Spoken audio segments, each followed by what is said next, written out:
Hi అండి, welcome back to మైనాస్ recipes. ఈరోజు మన ఛానల్లో ఒక మంచి రిఫ్రెష్ డ్రింక్స్ చూద్దామండి. ఈజీగా ఇంట్లోనే తయారు చేసుకోవచ్చు. చాలా సూపర్ రెసిపీ అండి.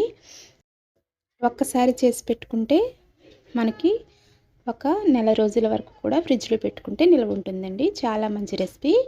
దీనికోసం నేను పచ్చి మామిడికాయలు తీసుకున్నానండి. ఇలా పచ్చి మామిడికాయల్ని తొక్కంతా కూడా తీసేసి పీల్ చేసేసుకోవాలండి. ఇలా తీసుకుని నీట్గా వాష్ చేసుకుని ఉంచుకోవాలి. నేను ఒక 3 మామిడికాయలు పచ్చి మామిడికాయలు తీసుకున్నానండి. ఇలా అన్నీ కూడా నీట్గా పీల్ చేసిన తర్వాత ఇప్పుడు ఈ పచ్చి మామిడికాయల తొక్కలు ఒక మామిడికాయ తీసుకుంటానండి. ఇలాగా ఈ క్వాంటిటీకి ఇలా సరిపోతుంది. ఇప్పుడు ఈ మామిడికాయ తొక్కలు ఈ పచ్చి మామిడికాయని ముక్కలు కట్ చేసేసుకుని ఒక్కసారి వాటర్లో బాగా వాష్ చేసేసుకుని కుక్కర్లో వేసుకుని ఒక 4 to 5 విజిల్స్ రానివ్వాలండి. అప్పుడు బాగా మనకి మెత్తగా అయిపోతుంది పేస్ట్ అనేది. చూడండి, ఇలా సన్నగా ముక్కలు కట్ చేసుకుని చాలా మంచి డ్రింక్ అండి. చాలా రిఫ్రెష్గా ఉంటుంది, చాలా టేస్టీగా ఉంటుంది. ప్రస్తుతం మన సీజన్లో నిమ్మకాయలు చాలా కాస్ట్ అయిపోయాయి కదండి. ఈ మ్యాంగోతో ఈ స్క్వాష్ చేయండి, చాలా సూపర్గా ఉంటుంది. ఇంట్లో వాళ్ళందరూ కూడా మిమ్మల్ని చాలా మెచ్చుకుంటారు. అందుకంటే ముందుగా ఈ రెసిపీ కనుక మీకు నచ్చినట్లయితే ప్లీజ్ తప్పకుండా లైక్ చేయండి, కంపల్సరీ లైక్ చేయండి. అలాగే మీ ఫ్రెండ్స్కి, రిలేటివ్స్కి షేర్ చేయండి. మీకు ఎలా వచ్చిందో ఈ రెసిపీ కామెంట్ చేయండి.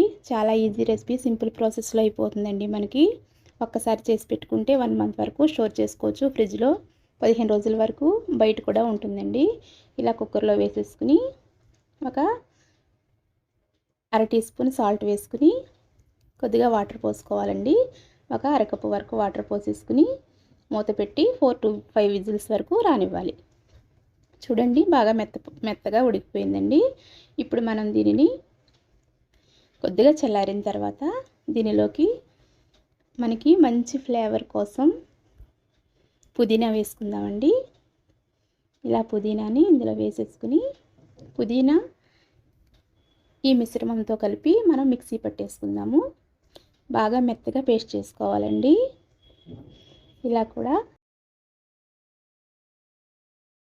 ఇలా అంతా మెత్తగా పేస్ట్ అయిపోయిన తర్వాత ఇప్పుడు మనం దీనిని తీసుకుని వడపోసుకుందాము. ఇంకా ఏమన్నా పీసెస్ ఉంటే బయటకు వచ్చేస్తాయండి మనకి.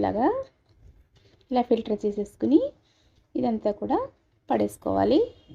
ఇప్పుడు మనం ఇలా ఫిల్టర్ చేసిన తర్వాత ఇది పక్కన పెట్టుకుని ఒక గిన్నె తీసుకోవాలండి. దీనిలో ఒక అరకప్పు వరకు పంచదార వేసుకోవాలి. మనం ఏ కప్పుతో అయితే పంచదార వేసుకున్నామో అదే కప్పుతో ఒక కప్పున్నర వరకు వాటర్ పోసుకుని స్టవ్ మీద పెట్టుకుని మరిగించుకోవాలి. షాప్లో మనం ఎక్కువ రేటు పెట్టి సాఫ్ట్ డ్రింక్స్ కొనుక్కునే బదులు ఇలా ఇంట్లోనే ఈజీగా చేసేసుకోవచ్చండి. చాలా సింపుల్గా కూడా అయిపోతుంది. మనం ఇంట్లో చేసుకున్నామనే ఫీల్ ఉంటుంది. ఇలా పంచదార పాకం ఏమీ అవసరం లేదండి. కొద్దిగా చిక్కబడిన తర్వాత మనం వడపోసి పెట్టుకున్న ఈ మామిడికాయ మిశ్రమాన్ని ఇందులో వేసేసుకుని బాగా కలిపేసుకోవాలి. అంతా కూడా బాగా కలిసిన తర్వాత దీనిలోకి బ్లాక్ సాల్ట్ అంటే ఇది ఒక 1/2 టీ స్పూన్ వేసాను. మీరు చేసుకునే క్వాంటిటీని బట్టి మీరు వేసుకోండి. అలాగే కొద్దిగా ఫుడ్ కలర్ వేసానండి. ఫుడ్ కలర్ అనేది పూర్తిగా ఆప్షనల్ మాత్రమే. మంచి కలర్ కనిపిస్తుంది అనేసి నేను వేసాను. మీరు వేసుకున్నా అది మీ ఇష్టం అండి. ఇలా చూడండి, చిక్కబడిపోయింది కదా. ఇంక ఇప్పుడు దించేసుకుని అది చల్లారిన తర్వాత ఇలాగా ఒక గ్లాస్ జార్లోకి తీసుకుని స్టోర్ చేసుకోవాలండి. పూర్తిగా చల్లారిన తర్వాత మాత్రమే మనం కంటైనర్ అనేది మూత పెట్టుకోవాలి. చూడండి, నేను 2 గ్లాసుల్లోకి 2 స్పూన్ల ఇది వేసానండి, స్క్వాష్ వేసాను. ఇప్పుడు నానబెట్టిన సబ్జా గింజలని ఒక్కొక్క స్పూన్ చొప్పున వేసానండి.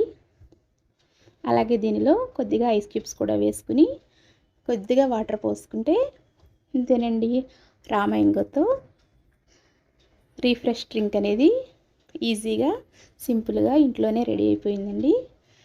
మీరు ఇది తాగిన తర్వాత మీకు ఎలా వచ్చిందో కామెంట్ చేయండి. ప్లీజ్ తప్పకుండా ఈ రెసిపీ నచ్చితే తప్పకుండా కంపల్సరీ లైక్ చేయండి. Thanks for watching.